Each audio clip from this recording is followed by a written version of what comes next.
And welcome to The Factor Uncensored. Thank you for joining us tonight. We start with shocking news.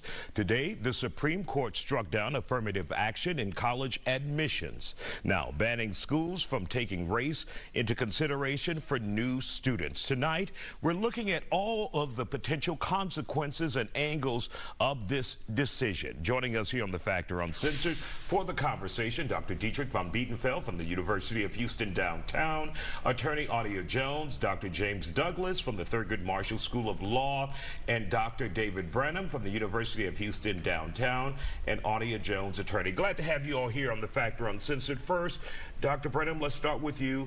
What does this decision mean for those who may not have gotten it yet?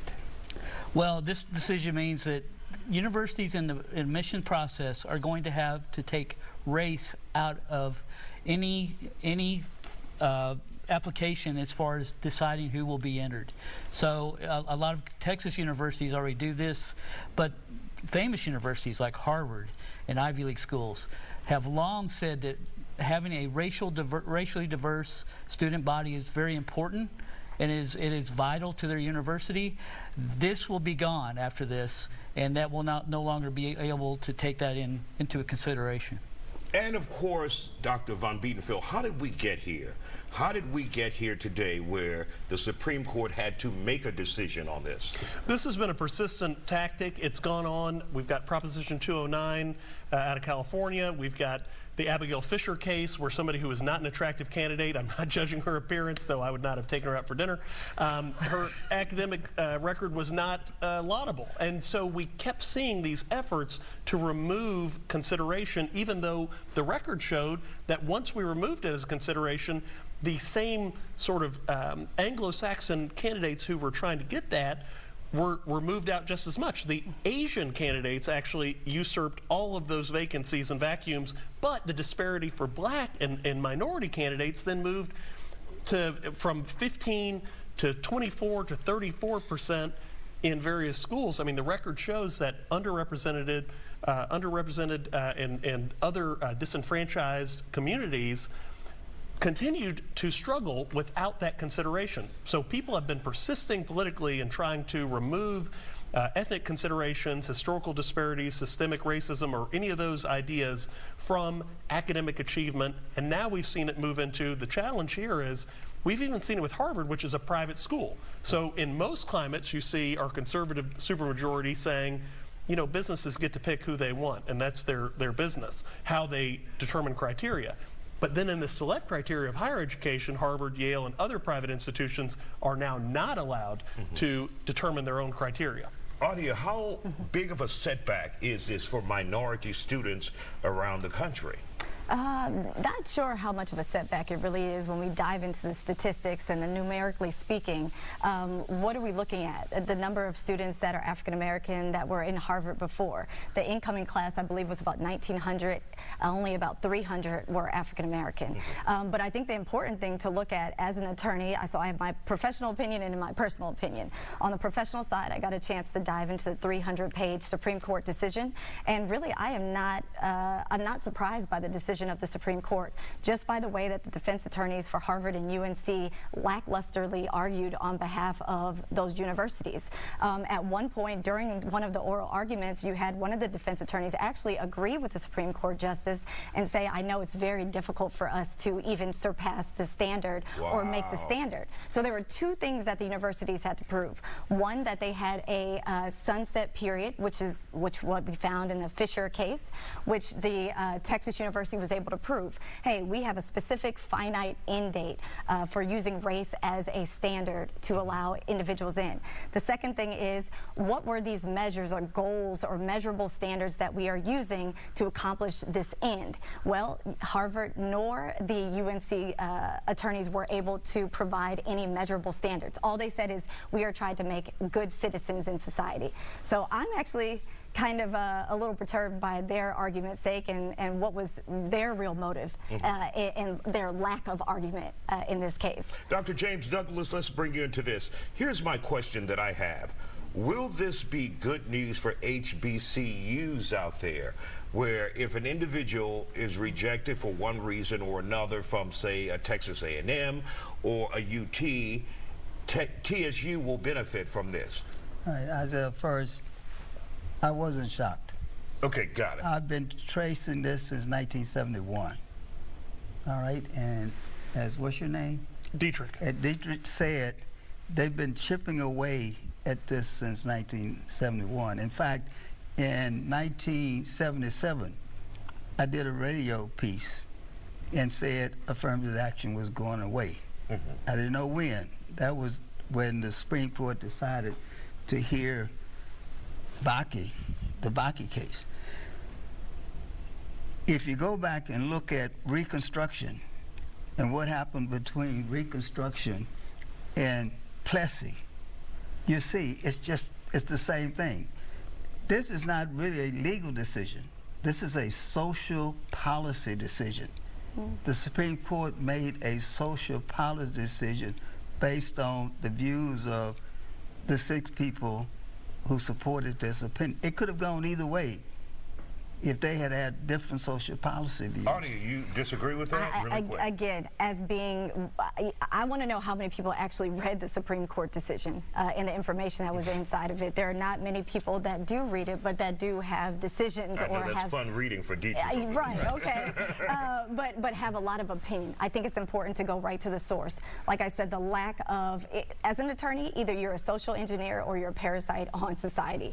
And right here, when I actually dug into it to find out who were these attorneys for Harvard and for University of North Carolina, two of the 4 actually represented Donald Trump in his tax evasion case.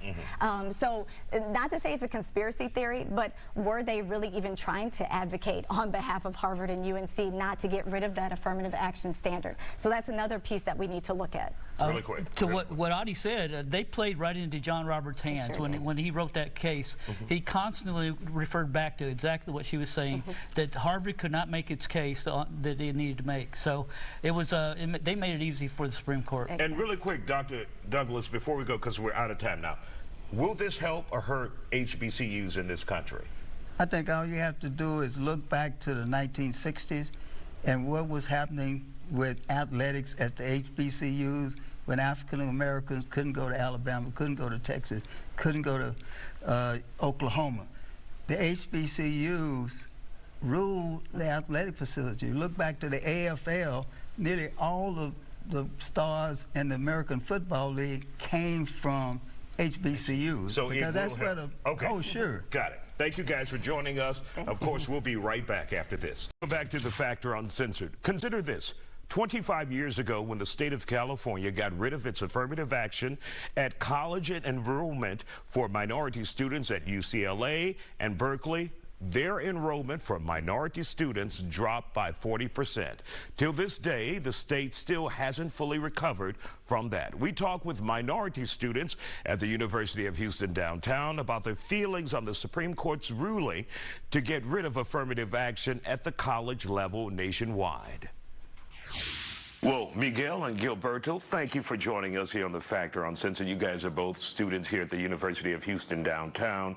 You know what happened with the U.S. Supreme Court and their decision on affirmative action. So, Miguel, first of all, do you agree or disagree with that decision when it comes to affirmative action? I disagree. I think that we've opened a real Pandora's box in terms of setting our country back in the progress that we've made toward achieving equality in this country for Americans.